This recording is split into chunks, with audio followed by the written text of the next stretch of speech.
Okay, so you've been directly impacted by all that's going on and find yourself now hitting the job market. I've had this conversation a few times this week, got some positive feedback about some of the examples I provided, the ways to lay it out, and wanted to share them. So the idea is simple. You are now a salesperson, regardless of what your resume says. Accounting, marketing, sales, doesn't matter. You are now a salesperson and you are the product. So let's treat this the same way a new salesperson would on a first day of a job. They would start creating a territory plan. All right. So step one is research. We're going to identify 100 companies minimum, 250 is the goal, that makes sense for us to go after. Now, we could put these in two buckets.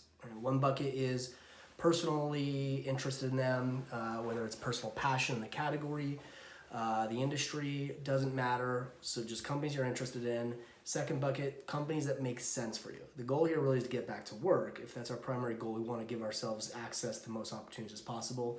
So start thinking about the companies that make the most sense for your qualifications.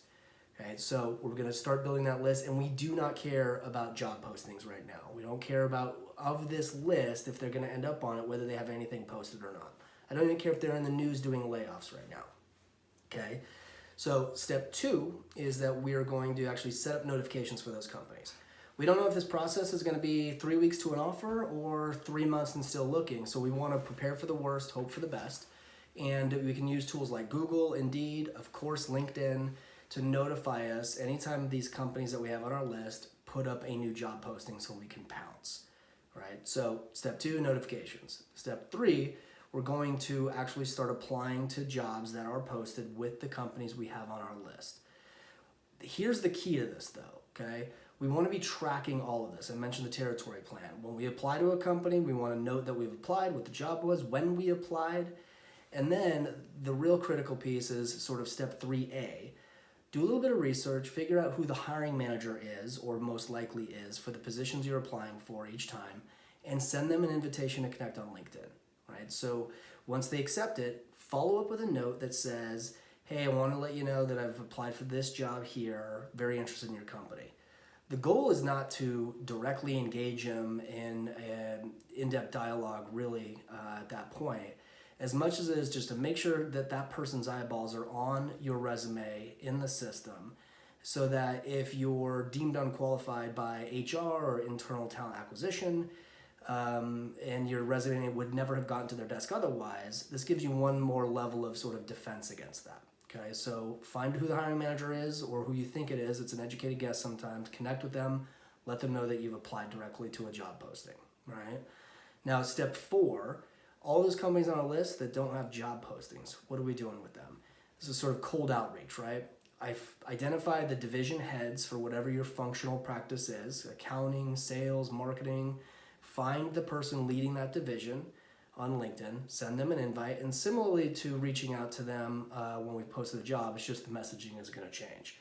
I'm reaching out to let you know that I'm exploring new roles and I'm very interested in your company.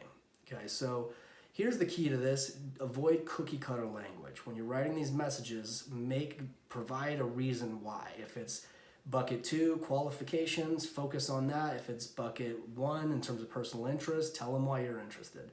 But avoid cookie cutter language. At the end of the day, we need to be tracking all of this so that way we can go back and use this information, and if it is over an extended period of time, it will start to sort of tell you something. You'll see trends, you'll see themes, certain industries are applying more often, less often, and the beauty of it is you can use this moving forward. It's an organic living document that you can keep and save for the next time you find yourself in a search. Even go back to it, and once you've landed somewhere, take a look at some of the hiring managers that you actually engaged with. If they've moved on to other companies, send them a note congratulating them. So this is something that you can actually keep with you, save it in the same folder that your resume sits in, and revisit and reuse once you've done it once. I hope this was helpful. If you have any questions about this or other techniques, I'd really love to hear from, this is more of a sales approach, but you're a marketing person too. You have to market yourself as well. So if there's any marketing people out there that want to comment below about sort of taking that brand approach as well on social sites and LinkedIn, I'd love to hear it. Feel free to message me directly as well if you have questions. I'm an open connector. Thanks, guys. Good luck.